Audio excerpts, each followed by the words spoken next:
For those of you who weren't here the last couple sessions, my name is Stephen Morgan. I'm one of the rabbis here at Beth Yeshurun. And this is Professor Matthias Henze, who's a professor of Jewish studies at Rice University. I guess early on I kidded him about it because he's a Lutheran teaching about Judaism at Rice University.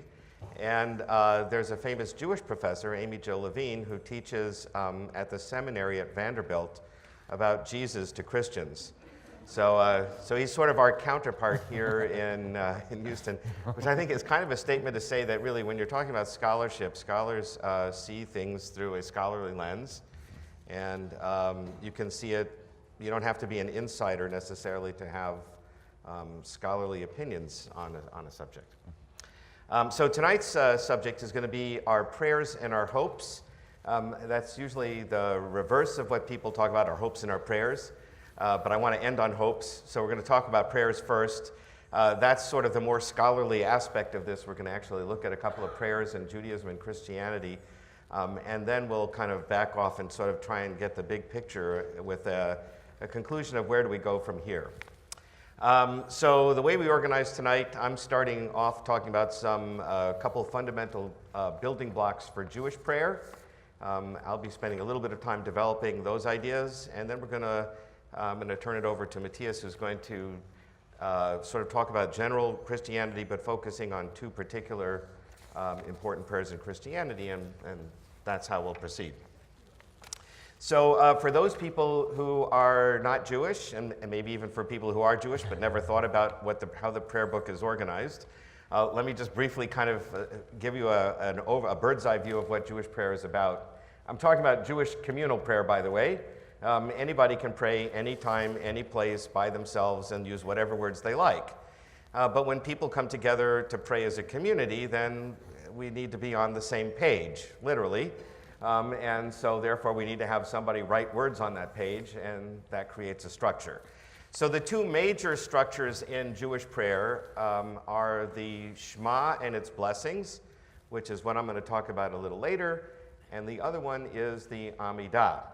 The Amidah is the Hebrew word for standing, because it is a prayer that is recited while standing. It can either be done at home as an individual privately, or you can do it in a community, as a congregation. By the way, a congregation in the Jewish world means 10 Jewish adults.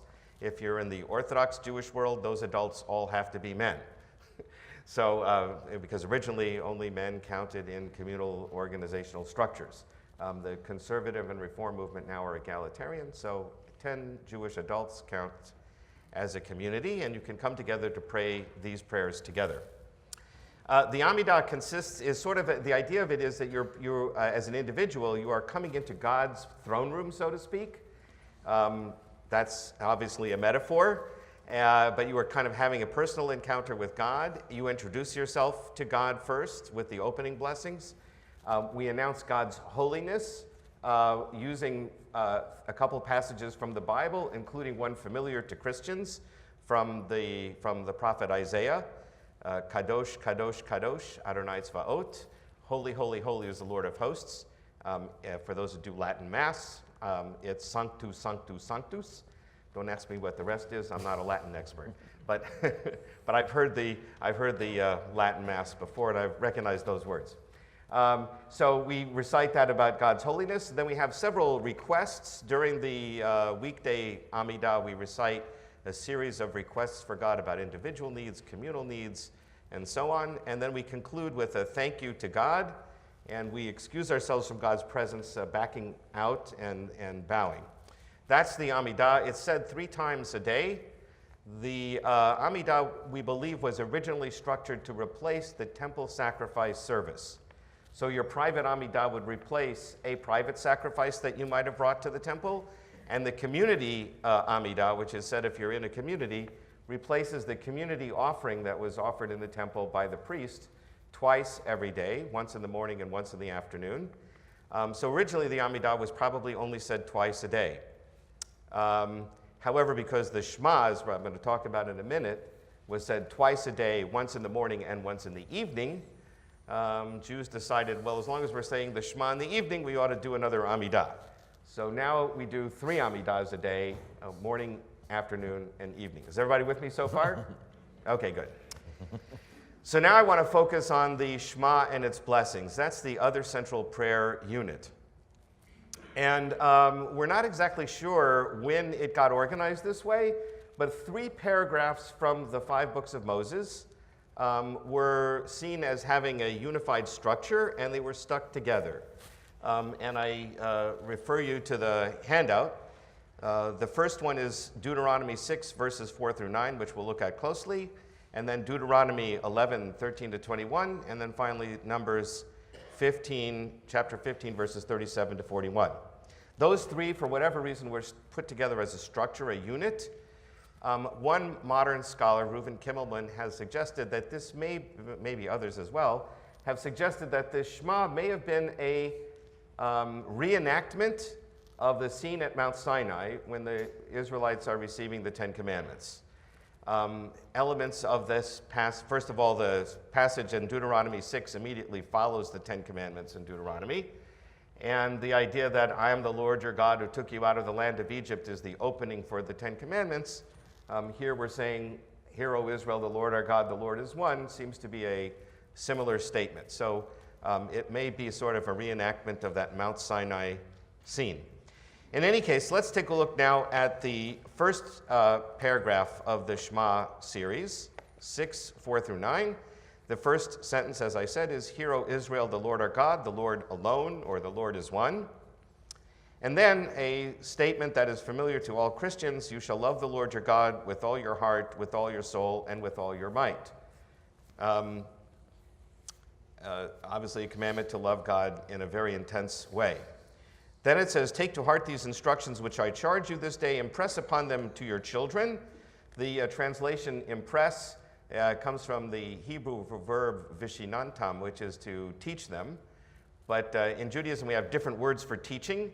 So the lishanen is to teach by repetition over and over and over again until you memorize it, something I happen to know that Professor Henze likes, memorization, right? So you're supposed to teach kids so that it really is on their heart. This is something that is completely on their mind every single moment.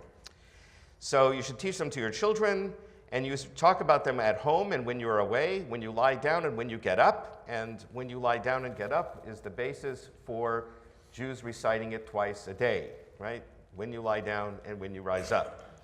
Naturally, Jews had to argue about this because we argue about everything. So the argument was, does it literally mean when your head hits the pillow at night and when your eyes first open in the morning?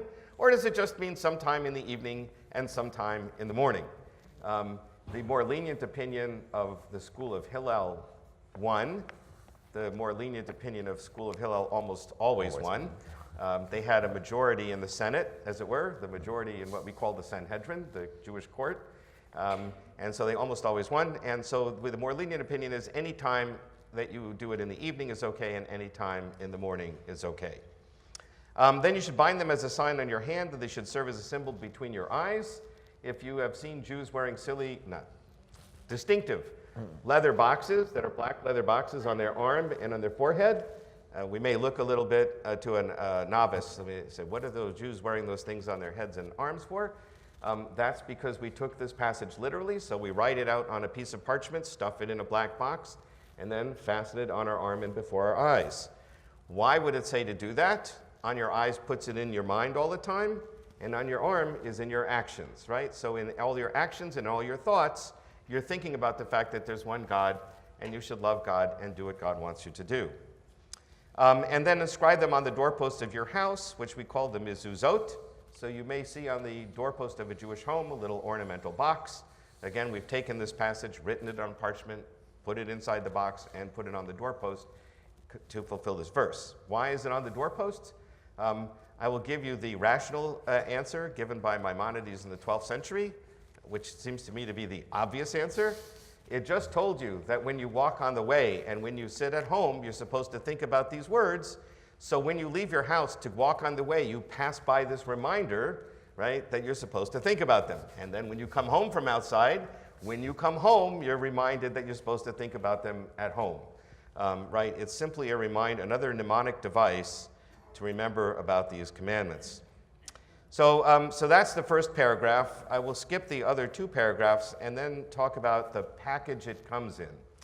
So in rabbinic tradition, we usually have as part of our prayer services, passages from the Bible, but we encapsulate them in rabbinic blessings, rabbinically crafted blessings, words that they crafted to sort of surround the biblical passage.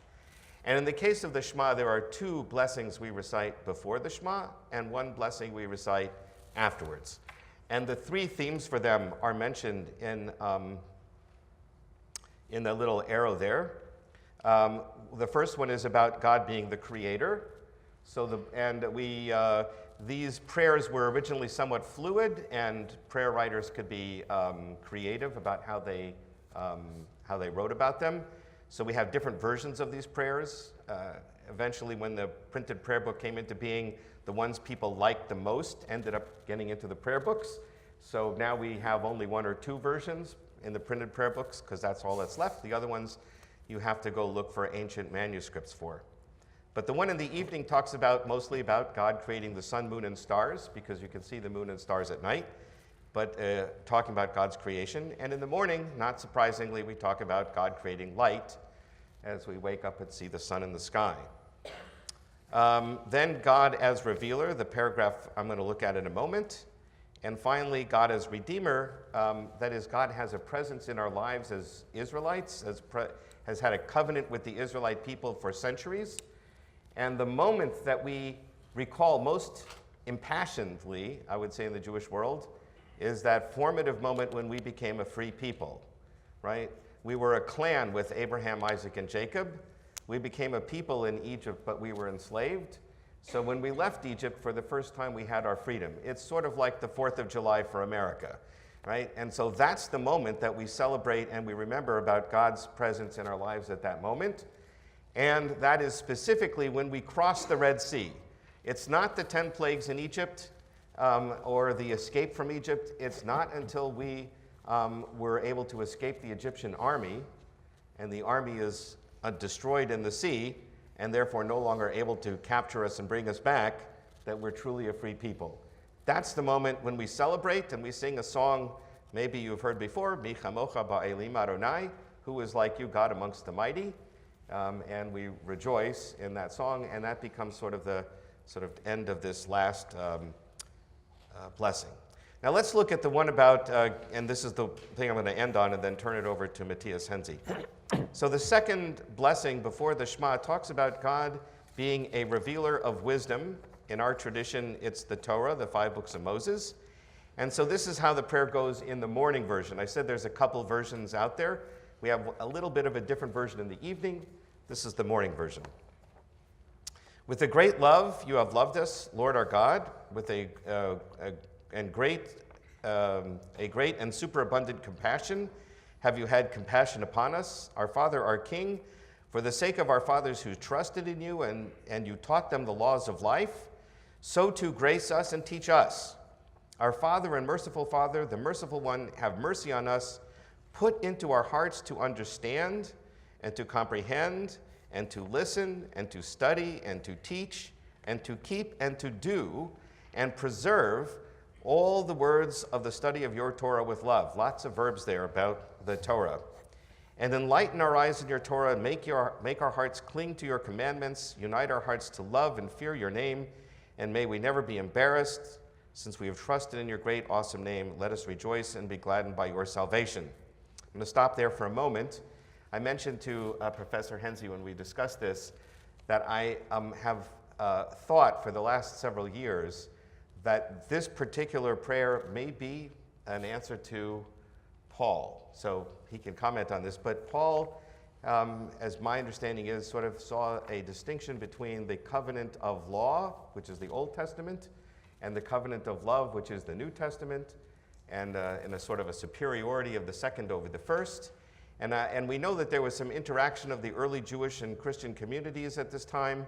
And I'm wondering if the Jewish writer of this prayer didn't have Paul in mind when he wrote this, because he's saying, no, this is how we understand it. Law and love are really two sides of the same coin. God loves us so much, he gave us the law. Sort of like parents, when you're bringing up your children, you want to teach them right from wrong. That's what God was doing for us. And we, in turn, as we said above in Deuteronomy, we in turn love God and express our love by following the commandments he gave us.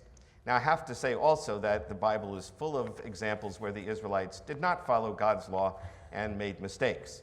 Right? We didn't hide the dirty linen. And that, unfortunately, continues today. There's many, nobody's perfect, but some people are more perfect than others. But it is true. It's hard to keep all the commandments. But the ideal is to follow these rules. Now, I just want to make one last comment, and then I'll turn it over to Professor Henze. The last couple lines. Bring us in peace from the four corners of the earth, and lead us directly to our land, as you are the God who performs salvations, and you have chosen us from among all nations and languages. You brought us close to your great name forever in truth. Praised are you, and unify you with love. Blessed are you who chooses people Israel with love. So this is another thing that happened in these early Jewish prayers. This last couple sentences inserts an idea that doesn't belong here. Right? What doesn't belong here is bring us from the four corners of the earth and take us to our homeland. This is a prayer that's supposed to be about how much God loves us. He gave us the rules to follow. And all of a sudden, we're setting that aside and saying, and by the way, bring us home again from the four corners of the earth. That idea creeps into virtually every single prayer in the prayer book in places it doesn't belong. And I don't mention this necessarily as a political thing for today, but just to say that ever since the Romans kicked the Israelites, or the Jewish people, out of Jerusalem after the Bar Kokhba revolt and turned it into a pagan city, the Jews have longed to go home. It's not a 19th century Zion, political movement. This is part of what's been in the DNA structure for 2,000 years. We want to go home, and it's been in our prayers like this one that we recite every single day in all kinds of places where it doesn't normally belong, because it's important to us and how we understand our own identity.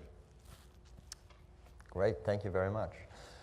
Good evening. So we're taking a giant step from Judaism to the earliest texts from Christianity that we have, and you can follow along on page 2 of your handout. So like in Judaism, there are several prayers in the Christian liturgy that are taken straight from the Bible. And before I turn to the two examples on your handout, I just want to mention very briefly two examples. One is the example that Rabbi Morgan himself already mentioned, namely in Isaiah 6, Isaiah's call narrative, where Isaiah is in the temple in Jerusalem. He sees the seraphim, these angelic-esque flying figures, worshiping God by saying, "Holy, holy, holy."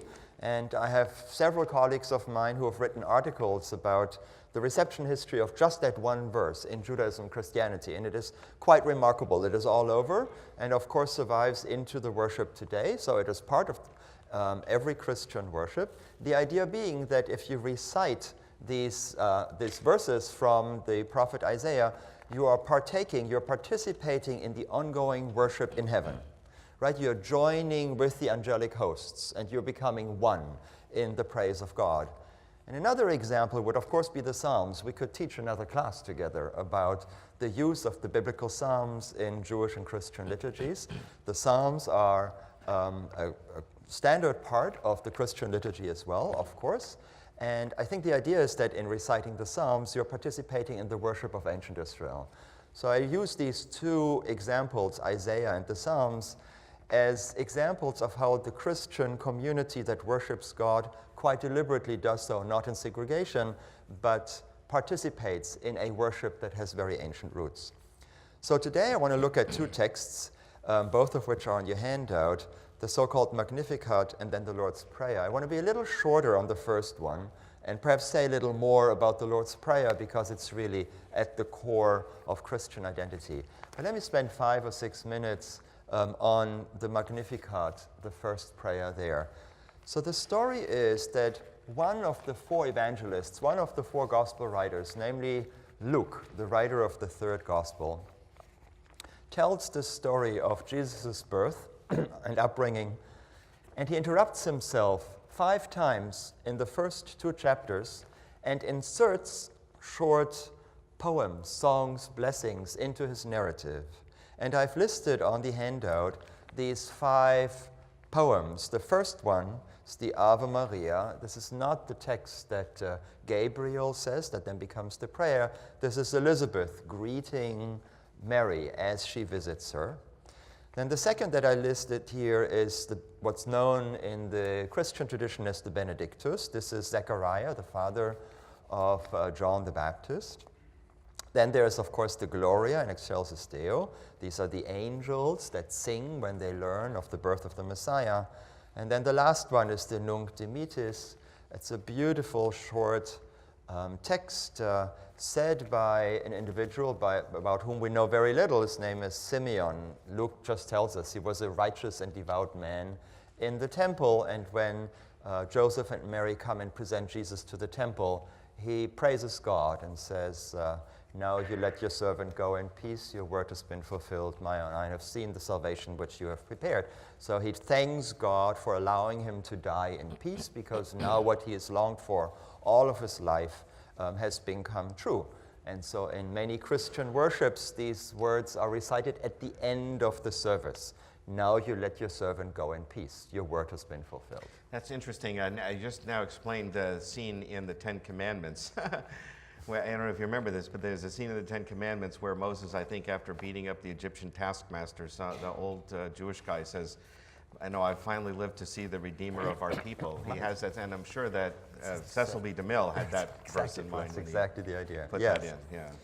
So the most famous, perhaps, of these 5 poems is, of course, the song that Mary herself sings, which is known as the Magnificat after its Latin version. That's where it gets its name from. Why don't we just read it?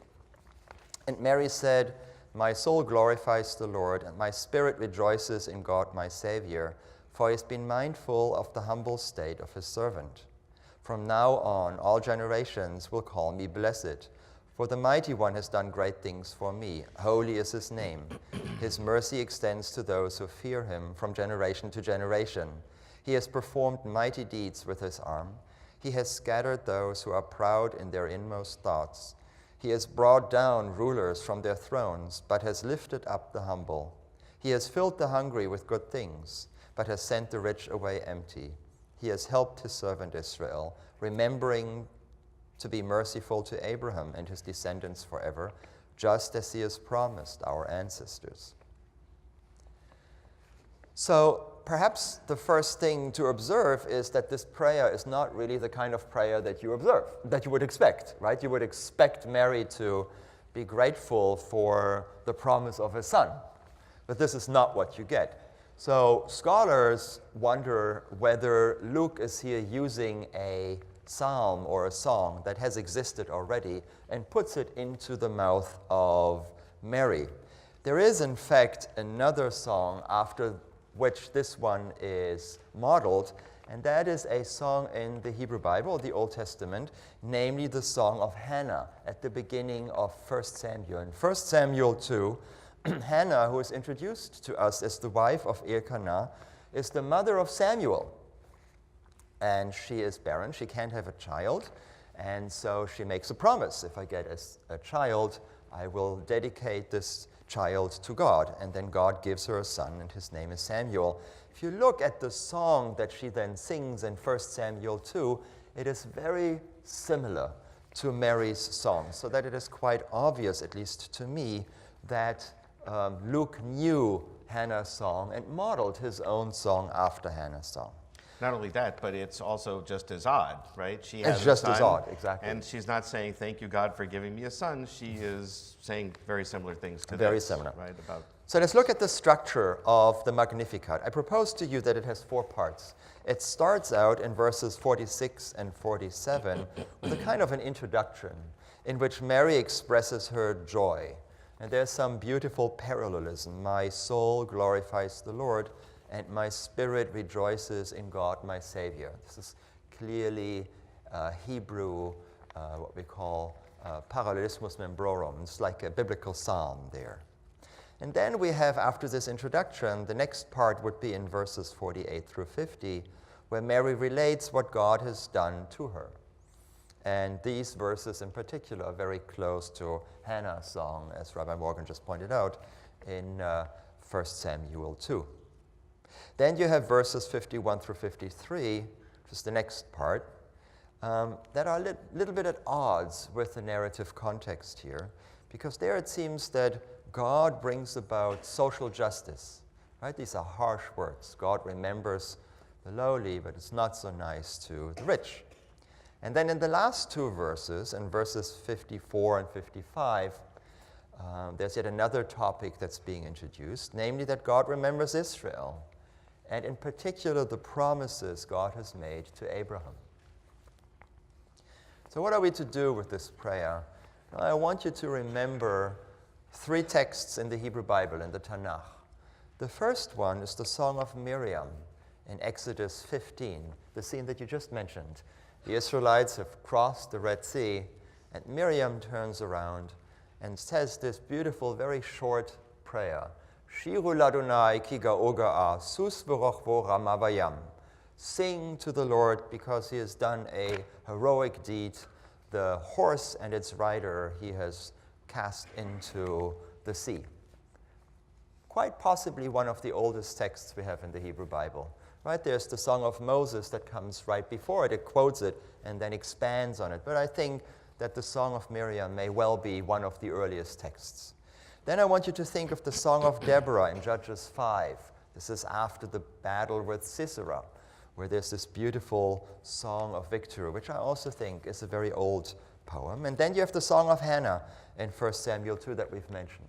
And now we add to this Miriam song. So I think these compositions have several things in common.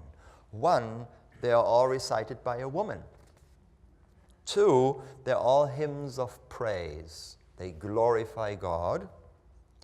Three, they all interrupt the narrative. It's very interesting what the storyteller does, right? The action comes to a halt, and the storyteller introduces this poem, which seems to be sometimes at least a bit at odds with its context. And four, all of these songs are in response to God's intervening graciousness and power. So I think what we have here in the Magnificat is a storyteller, Luke, who knows his Hebrew Bible, and he does something very, very similar. He puts into the mouth of Mary a song of victory, glorifying God, which is perfectly in harmony with similar songs in the Hebrew Bible.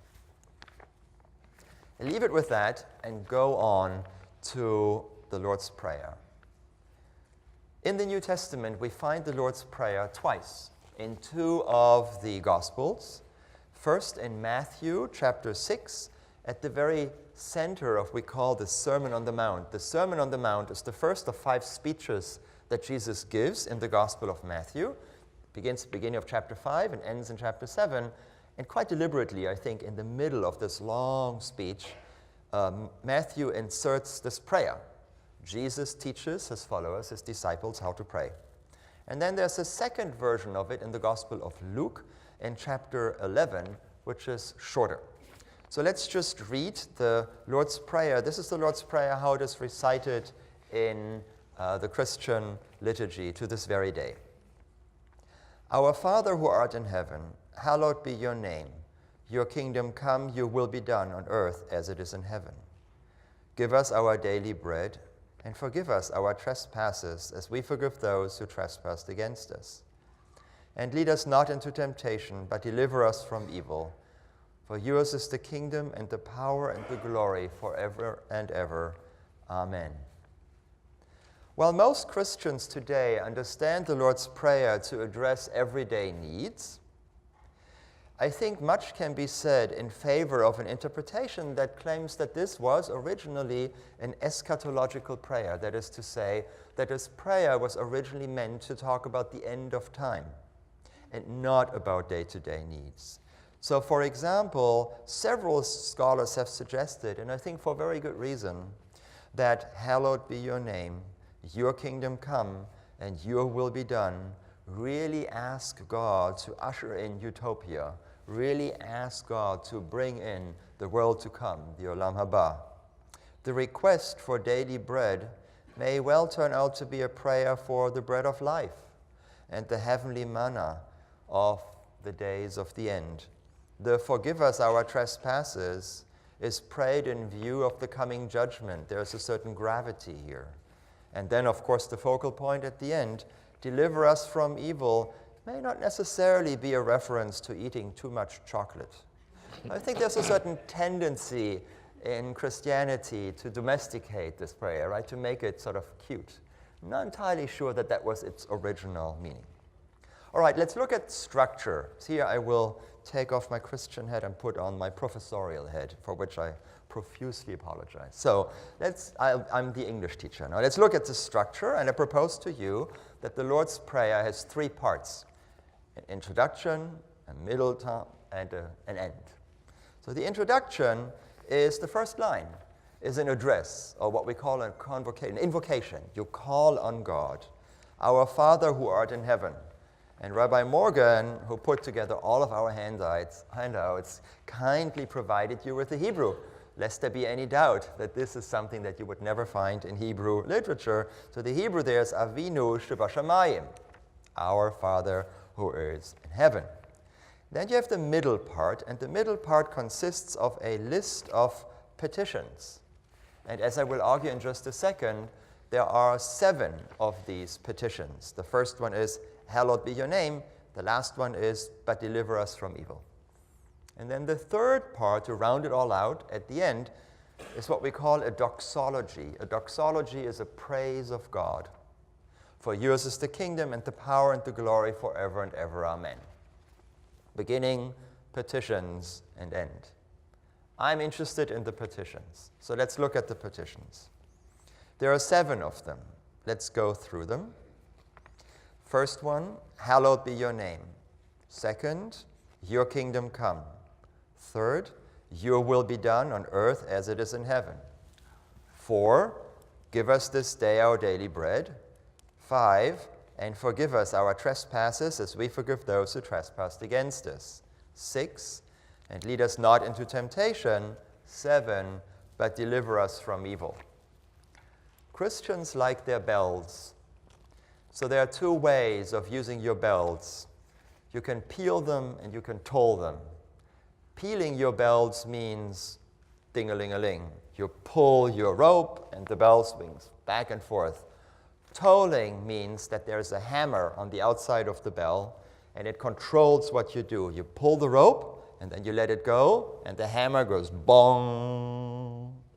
As you can tell, I'm the master bell ringer at our church. I'm really into this stuff. When the Lord's Prayer is recited, you toll your bell 7 times. 1 toll for each of the 7 petitions. So that who is not in church, should be in church, but is playing tennis, hears the 7 tolls and knows, now the Lord's Prayer is recited. Do they know for whom the bell tolls? Exactly, for whom the bell tolls. So the other occasion on which we toll the bells is at a funeral. The funeral starts out with 1 toll for each year a person has lived. At my church, people tend to die in midsummer when they have lived 90 years or so. No reproach, just a statement. All right, let's come back to these 7 petitions. Let's further look at them. I propose to you that they fall into 2 groups, 1, 2, 3, and 4, 5, 6, 7. Petitions 1 to 3 are about God, as you can see. Your name, your kingdom, your will. So I want you to note in particular what perhaps we can call the theology of the divine name. Right? The name of God plays a particular role here. And then there's the second group, petitions 4 through 7. And you can see by the language that they are about us.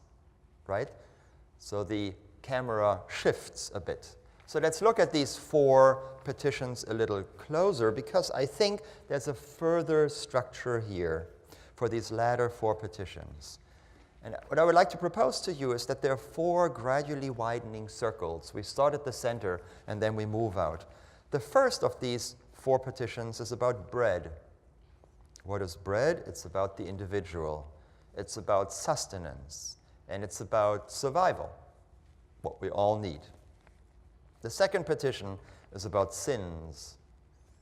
So now we're no longer talking just about the individual, but now we're talking about the individual in relationship with others, or what one would call community.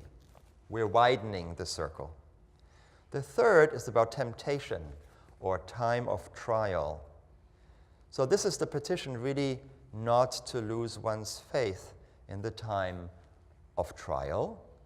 And this is ultimately about the relationship of the individual with God. So we're moving from the individual to the community, to the individual with God. And then there's the last petition, namely, but deliver us from evil, which I think, again, is not to be taken lightly. I think this is the widest circle. This is the prayer's focal point, and it is the petition for peace. Ultimate peace, not just nice peace, but ultimate peace. So what do we do with this? Several scholars have suggested that the Lord's Prayer fairly early on took the place of the Amidah, the Shmoneh Esrei, that Rabbi Morgan just explained to us. And there are indeed some striking similarities. There's the request for forgiveness, the request for food. There's the hope for eschatological end-time fulfillment. The central portion of the Shmoneh Esrei, the Amidah, much like the Lord's Prayer, falls into two distinct parts: petitions for the individual, petitions for the nation, the group, the us, the community. And there are early Christian traditions that instruct the believers to say the Lord's Prayer 3 times a day while standing. So there are some striking, I won't call them parallels, but some striking similarities. And I think there's much that we could further explore. So I want to wrap this up by looking briefly at another prayer, namely the Kaddish, which also has some striking similarities with the Lord's Prayer. The one big difference, perhaps, is the doxological language that dominates the Kaddish, the praise language. Although at the same time, there's the praise of God's name again, this theology of the divine name, with which the Lord's Prayer also starts out. Other striking similarities, I think, are the first 2 petitions about the name and the kingdom that are very similar. And again, I would argue the focal point of both prayers is an earnest desire for peace. Ya'aseh shalom aleinu. Right. Right? Yes, so actually I was going to comment on that. You'll look on the next page, on page 3, the last paragraph of the Kaddish says, "He who creates peace in the celestial heights," or we would say in the heavens above, "may he create peace for us and for all Israel." And it just struck me that "your will be done on earth as it is in heaven," sort of echoes that sentiment, right? And I always imagine that phrase in the Kaddish was written by somebody who went camping, although I guess you didn't have to go camping 2,000 years ago to see the stars. Nowadays, you don't see the stars in the cities, but you have to go camping to see them. But anyway, the idea is he's looking up at the heavens above, and he sees the stars, and they seem so peaceful and calm up there. And then he looks down here, and he sees what a mess the world is, and he says, "Boy, God, can you help us to create some of that peacefulness here on earth?" Or, as it says in the Lord's Prayer, "May your will be done on earth as it is in heaven." Right. Also, by the way, it is the ending of the Kaddish is a prayer for peace. Virtually all strings of prayers in Judaism structures end with a prayer for peace. The grace we recite after meals, the long form, like the 1040, it's tax season now, right? So 1040 with attachments. The long form grace after the meals ends with a prayer for peace. The Kaddish ends with a prayer for peace. The Amidah ends with a prayer for peace. Right? We always end with a prayer for peace. So to wrap up my portion, and then we move on to the hopes, I'd like to make 3 observations. Why am I doing this? What's the purpose of comparing these prayers? Am I arguing that these prayers are essentially all the same? Absolutely not. That's not what I'm saying. But here's what I'm saying. I want to offer 3 observations. So one, early Christian prayers, much like Jewish prayers today, reached their current form after the Hebrew Bible was basically finished. They have a long history. But they evolved out of earlier forms of prayers that have their origin in what we call the Second Temple period, Beit Sheni. And so basically what we're talking about when we're looking at early Christian prayers as they're preserved in the New Testament and the origins of rabbinic prayers as well, is that they're really siblings. They're really developments of prayers that have deep roots in the Hebrew Bible and that were then formed gradually, perhaps originally in a somewhat loose form, during the Second Temple period. And then at some point, Jesus comes around and the rabbis come around, roughly speaking at the same time, as a matter of fact, inherit these prayers and develop them further. But at this early stage, certainly the early stage when Luke wrote his gospel, when Matthew wrote his gospel, they had not really drifted apart. But they're still operating with the same ideas, the same language, the same theological topoi, if you will. So my first observation is that early Christians, the followers of Jesus, and rabbinic Jews were all inheriting very similar traditions from the sages of the Second Temple period. Secondly, looking at the Magnificat and the Lord's Prayer, I really don't see anything that would be at odds with the thinking and spirituality of the rabbis. I'd be hard-pressed, and perhaps you can correct me, that there are really lines or so that would be offensive or completely at odds with rabbinic teaching. Again, I'm not saying that they're all the same, but I'm struck by the, if you will, compatibility, the similarity, or perhaps we can even say the parallels in the thinking here. Yeah. So why is it that we know so little of each other's prayers? Why do we think that we're so far apart? And so that's my third observation is I think the issue here are not the prayers themselves, but the issue is that Christians today don't know the Jewish prayers. And I don't mean to be reproachful. Jews don't know Christian prayers. Jews don't know the Christian prayers. Right, yeah. And none of us really know enough about Second Temple, Jewish spirituality and liturgy. I think that's really what it boils down to. That we're really siblings, or whatever metaphor you want to use, two streams that flow from a common source. And that common source originally was the Hebrew Bible, but was channeled through this long period of Second Temple Judaism when these prayers began to form, originally as a way of replacing, as you said earlier on, the sacrifices at the temple. So, so that takes us to our third part, which is our hopes. Do we have similar ideal visions for what the world ought to look like? Do we have similar visions for what our faith tradition is trying to teach us about how to live a good life? And I suppose after sitting through 3 hours, if you've been to all 3 hours, not surprisingly, you'll see that we're probably going to say, yes, we have similarities. So first we're going to look at one classic statement in the New Testament.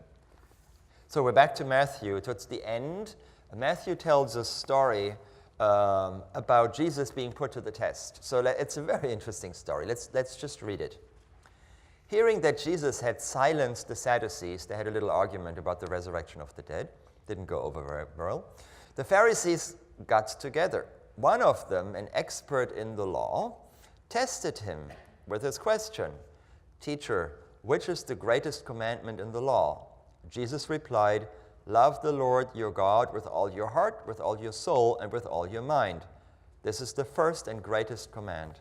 And the second is like it, love your neighbor as yourselves." Again, I try to be as brief as I can. Matthew is a little tendentious here in the way in which he sets up the scene, right? So he says the Pharisees go together in order to test him, right? So did they really want to know what Jesus has to say? You can see that Matthew, again, doesn't portray the Pharisees sort of in a neutral way, right? The Pharisees are scheming here. They're putting Jesus to the test. It's not a nice thing. They're not really asking an honest question. And then there is this person who appears, an expert in the law, a lawyer. I don't know why Matthew puts that in. It really doesn't contribute much sort of to the story, a little lashing out at the lawyers. And so they ask him, "Teacher..." It's an old story. That's right. "Which is the greatest commandment in the law?" So the assumption here is that not all laws are equal, right? That some laws are more important than others. They put him to the test. So what is so remarkable about Jesus is that he seems entirely unimpressed. He doesn't mind to be tested. There's absolutely nothing polemical in his reply, right? He could have just lashed out at them, but he doesn't. He just lets it wash over him. And what I find most striking about Jesus' response, apart from its brevity, which I laud, is how traditional it is, or how entirely unremarkable his response is. Namely, all he does is he tells this lawyer, the Pharisee, what of course he had known all along. Namely, that there are two commandments that he puts together. One is the commandment to love God, and one is to love the neighbor. Why does he put these two commandments together? Because they're both about love. They belong together. And so, for Jesus, they become inseparable. There really is nothing unexpected about Jesus' reply. And there's a commentator on the Gospel of Matthew, a modern commentator, whose name is Dale Ellison, whom I like very, very much. And in his commentary on this section, he writes, and I quote, "Only Christian prejudice will find in Jesus' response a departure from Judaism." So what does Professor Ellison say? What Professor Ellison says is that when this text is read in the churches, it's in the gospel, it's read in the churches a lot, most Christians, of course, will not know the Shema. And most Christians will not know that Leviticus 19 is not just any law. So for most Christians who hear this story, Jesus is just quoting anything in the Old Testament. It comes completely out of nowhere. And the fact that he shuts these people up is a proof of Jesus' superiority. He really got them by saying, love God and love the neighbor, and by golly, they had never thought of that. Right? But when I teach this class and I give them other texts, and one will be from, of course, Pirkei Avot, but there are others in the Bavli, where the exact same argument is made in Judaism, all of a sudden you understand why Jesus is doing what he's doing. So taken out of context, Jesus' reply seems utterly arbitrary. He could have picked just any verse in Leviticus. There are many. But once you see it in the context of Second Temple Judaism, there's nothing arbitrary about this at all. But what is so remarkable is how unremarkable it is, right, that he is completely mainline. He just says, come on, you know the answer, don't put me to the test, I'm just telling you what you've known already. And they say, okay. Yeah, actually, the okay part isn't here, but it is in Mark, I think. So this it's implied. It's implied here, yeah. So this appears 3 times in the Gospels, Matthew, Mark, and Luke, and with different people asking Jesus the question each time. And I just checked them out again this evening. So Mark is the one that afterwards the Pharisee says, yeah, you're right, those are the most important ones. Sounds good, yeah. Yeah, which sort of shows that that's kind of what modern Jews thought at the time, or not modern, that's what ancient Jews thought at the time. It's also, I would say, not a remarkable question that was being asked. The fact that we have several parallels in the Talmud and other places indicates that a lot of Jews were asking the same question. In the Jewish tradition, we believe there are 613 commandments. That's a lot of commandments. And most Jews at the time were poor peasant farmers. And so they're saying to their rabbis, you know, I don't have time for this. I have to go plant my carrots. You know, tell me what I need to know to be a good Jew in a soundbite. So, and the similar answers were being given. The other thing that is typically Jewish, I think, here about Jesus' remark, he's asked what is the most important commandment, and he does a typical Jewish move. Yeah, he fudges, and he doesn't reduce it to one commandment, he reduces it to 2 commandments. Right, yes. Because in essence, you can't reduce Jewish essence to one idea. It has to be 2 ideas, love God and love your fellow human being. But so the text I chose as the parallel is not apparently obvious to it, but I'll show you why it is. And it comes from a section of the Talmud called Avot, which means fathers. And I like to think of it again as the founding fathers of Judaism. They're bits of wisdom for Jews.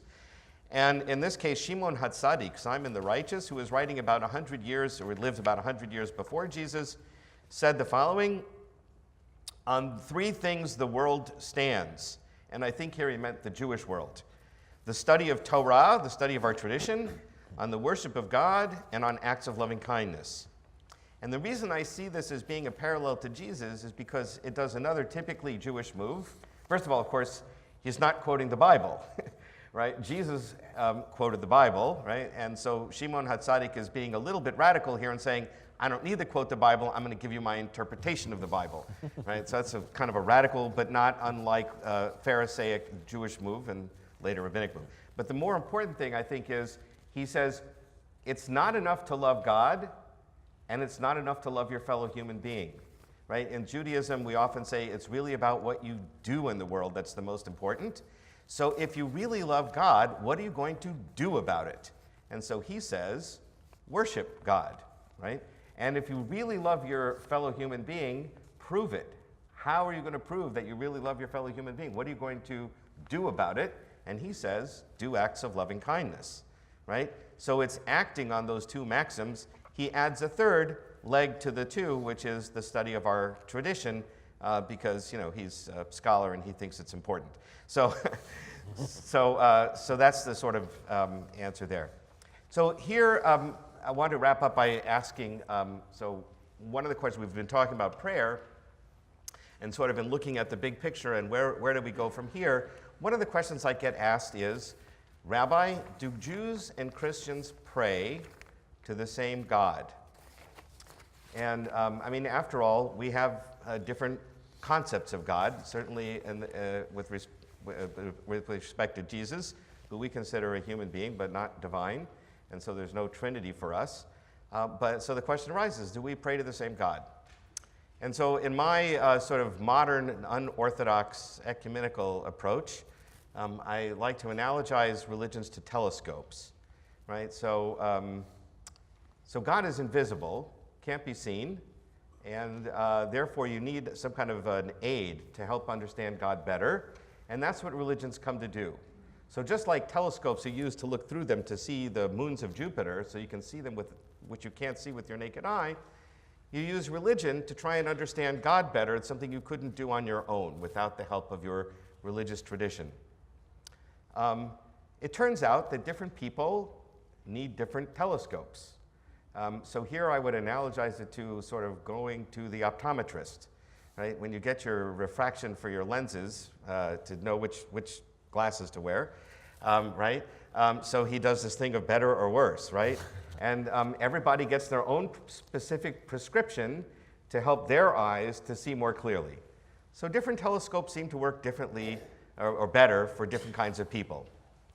However, there is another twist to this analogy, which is, are we all pointing our telescopes in the same direction? Are we all trying to see the same thing?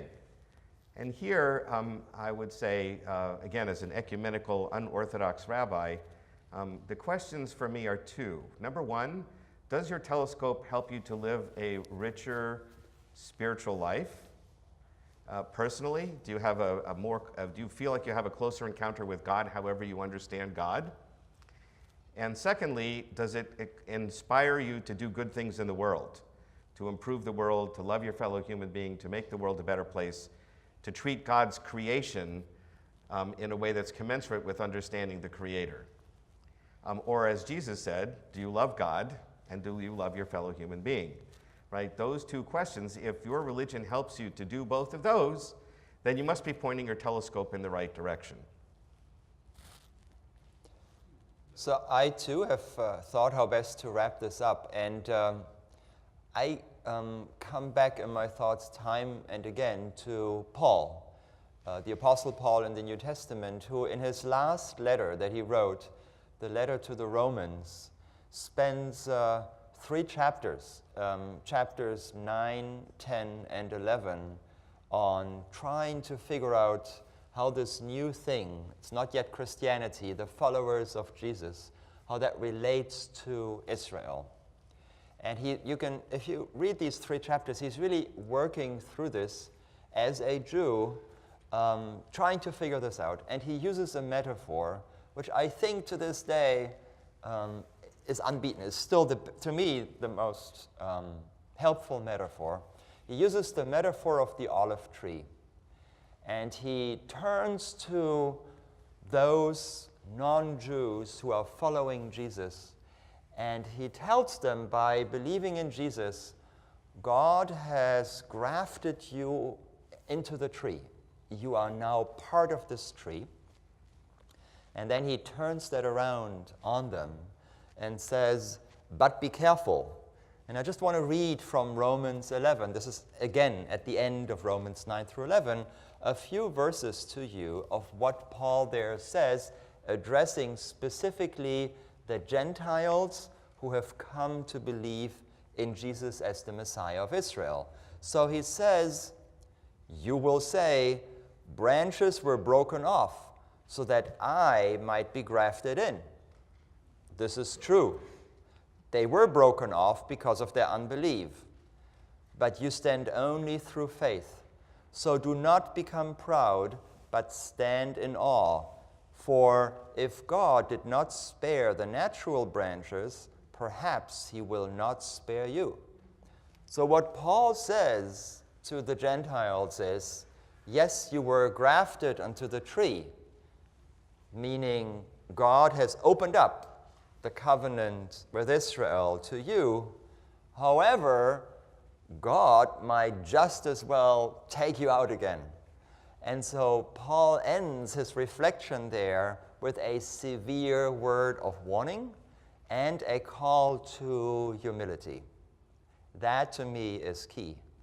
I am greatly saddened when I hear from fellow Christians that Jews need to convert to Christianity, or sometimes worse, that all Jews will go to hell. It's wrong on so many levels, but at least two. One is it completely misunderstands the origins of Christianity, right? It completely misunderstands the fact that Christianity emerged out of Judaism, that there's nothing superior. We talked about supersessionism, but rather that we are children, we are branches grafted into this tree. And the second thing it completely misses is Paul's humility. God might as well take you out again. So watch out what you're saying. Those Christians would do very, very well to hear the Apostle Paul. Okay. So I think we keep it with that. Thank you very much. And Thank we'll you. open it up to questions. Do you want to So yeah, so we have a microphone over here, just one microphone, I guess, over here. If anybody has any questions to follow up. No question over there? No mic. I No see. mic. Only one microphone. All right, Okay. good. So one microphone, good. No questions for the evening? That would be great. No questions? No questions, concerns, jokes? Yeah, again, go ahead. I can ask it from here. What would Sorry. Christianity do to raise the conscience of the Christian world that because of Jesus they have a connection with Israel? Uh-huh. Because as far as I know, it is not preached or taught Right. or encouraged. You're talking about the state of Israel or the people of Yes, Israel? through the Jewish Israel and the Jewish world, Yes, Right.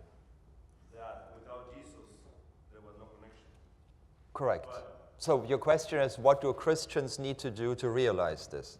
yes, Maybe we should repeat the question because that conscience be raised. Yes. So if I understand you correctly, your question is, what needs to happen for Christians to understand their connection to Judaism, and more specifically, that their connection to Judaism is through Jesus? That's your question. And the answer is to become more conscious of Jesus' Judaism, Jesus' own roots, the Jewish elements in the New Testament. We talked about this repeatedly when we read texts from the New Testament, and to take this seriously in Christian theology. That is to say, not just say that was just the history, the historical context, but to find theological relevance in Jesus'. That is to say, does your preaching change?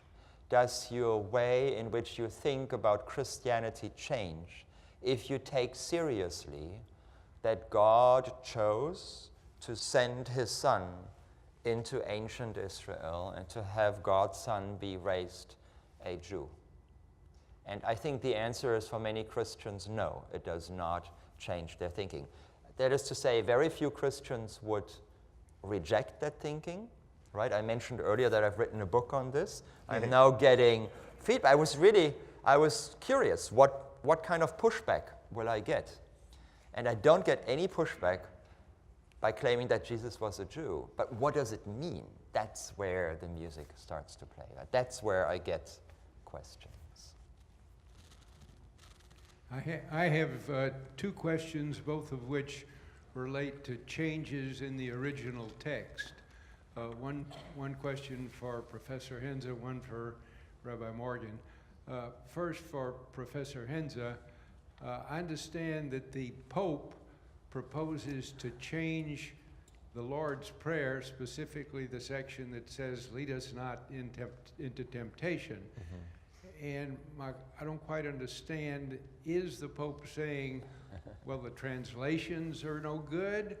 Or is he saying, well, the translations are okay, yeah, that's what Jesus said, but I can improve on what Jesus said? Yeah, I'm not I'm not an expert on the Pope, so I will not.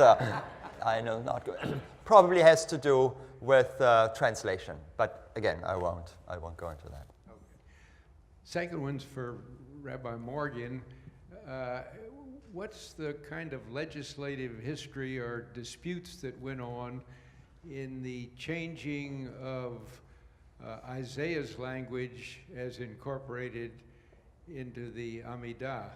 So instead of saying Yotzer Uvarei Choshech, Oseh Shalom Uvarei Et, Right. it doesn't say Rasha, it says Hakol. Yes, correct. Did people, I can understand why nobody wants to have Right. it that much in your face, but who argued about that? Who decided it? And how did it happen? Okay, so let me first of all explain the question for people who don't know. So the first blessing before the Shema, right, in the evening talks about bringing on the evening and the sun, moon, and stars. In the morning, it's about light, and it quotes a little snippet from Isaiah that says, God created darkness and light, Oseh Shalom Uvarei et Hara. And he also created peace and evil, or goodness and evil. That's what Isaiah said. The rabbis who wrote our prayers decided that that may be a little bit disturbing to the people in the pews, and so they changed the last word from Oseh Shalom Uvarei et Hakol. He creates peace and everything. Right? So Isaiah's point in saying that God creates evil was to say that there's no duality. There's no good God and a bad God. Everything that exists in the world is from God.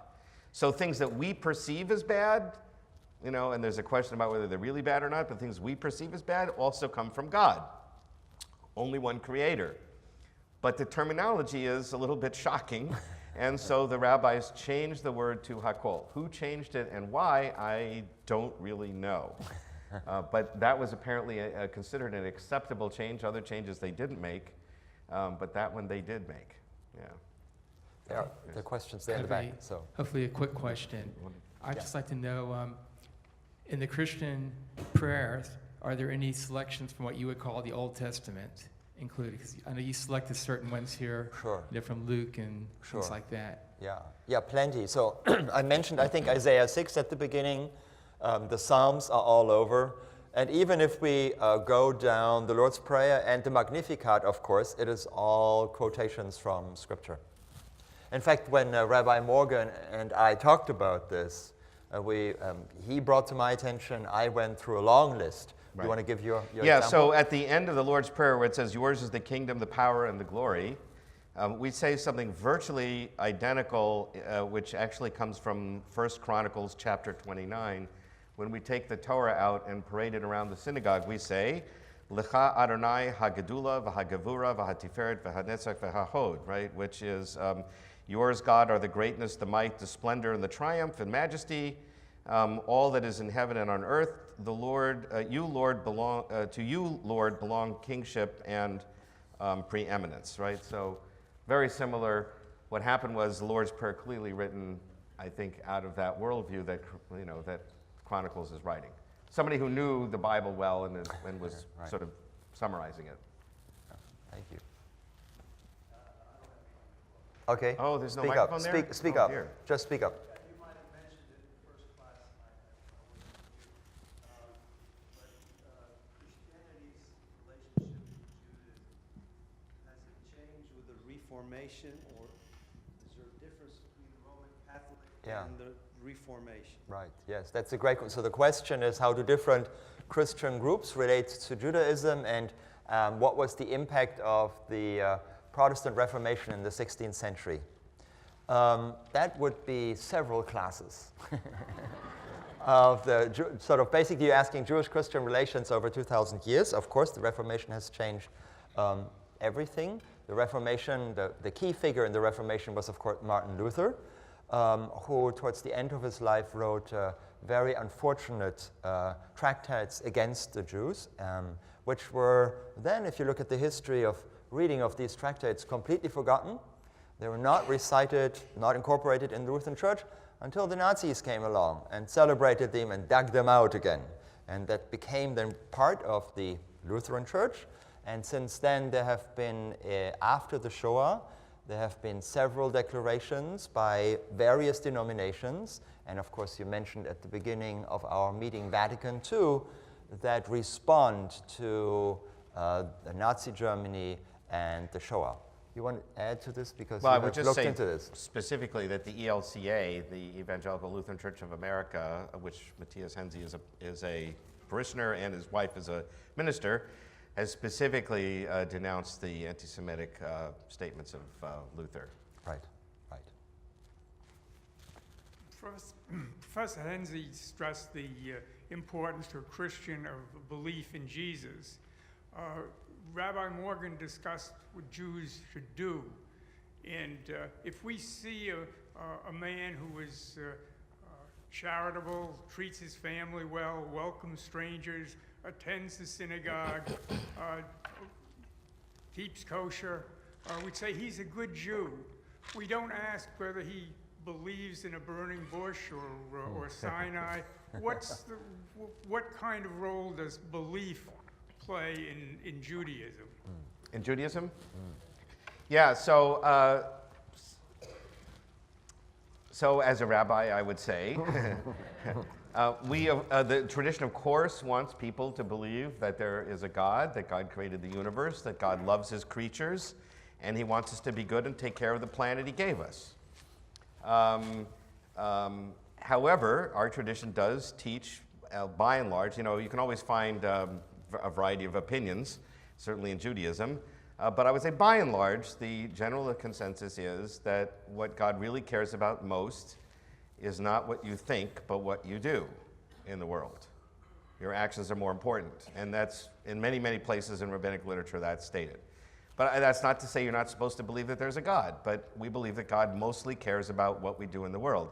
And I would say that this is, maybe anthropomorphizing God somewhat, but, as a parent, right, I'm much more concerned that I want my son to believe in Judaism and God, but ultimately I want him to be a good, decent human being and to make the world a better place. So I assume God, who's the heavenly parent, wants the same thing for all of us. And I will leave it up to God to make those calls, right, in the end. So I would like to end by thanking Rabbi Morgan again, who really was the motor behind this, whose idea was this series. And I'd like to thank you very much for inviting me and the Christians in the room for opening up your beautiful, beautiful synagogue. Thank you very much, and thank you to all of you for coming. Thank you, thank you. So, thank you all for coming, and hopefully we'll have future dialogues and more engagement in the future. I think it's a great thing. Let me just end on this one thing. We have a very polarized country right now, obviously, and I've said this in a few interfaith venues now. I think that religious people who've had a lot of experience with fighting about religious ideas and beliefs and opinions and getting very contentious and even violent about it, religious people who have now realized the error of those ways and are now doing dialogues like this, that is to say, all of us in this room, have an obligation as religious people to try and set a good example for the rest of the country about how to have civil disagreements and how to let people have their own opinions and not, consider the other person the enemy just because they have a different opinion about something. And maybe they actually have some element of truth, and we should listen and hear what they have to say, because maybe it'll affect how we think as well. And so I really hope that these interfaith dialogues can be more than just us having a nice evening together, but really kind of try and model what I hope would be more civil behavior for the rest of the country, which we desperately, desperately need right now. Thank you.